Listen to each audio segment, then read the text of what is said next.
I can't speak in relation to the cost effectiveness of the project because I would have to be aware of the contract and the detailed particulars.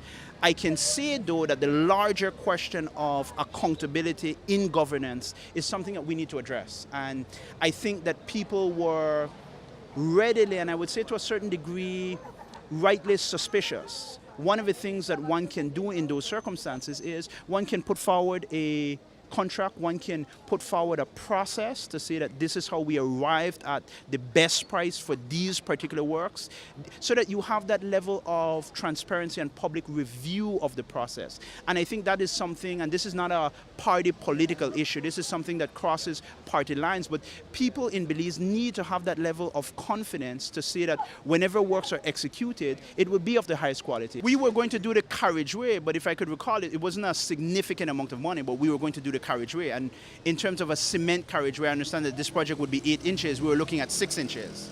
And to the extent that they would do drainage, drainage is very expensive, so that if you do box drains, that's costly. In some contracts, the drains could be as much as the carriageway, so that it's very difficult for one to do a assessment like that. One of the projects that we would do, even though if it's the same street, a comparison cannot be made of our value and their value because the scope of work, the extent of the project would be different. What I'm saying, though, is that people should not have to guess, that there should be mechanisms in place for there to be transparency in the award of government contracts. But I think a lot of times we speak about accountability and transparency and we don't look at the systemic issues that are in place. One of the things that the United Nations Convention Against Corruption speaks about is meritocracy in the public service. It speaks a little bit about campaign finance reform, and it speaks about the tendering process. There's a reason why that's in there, because you're not really looking at an individual politician, but you're looking at systemic ways that we could improve the performance of government.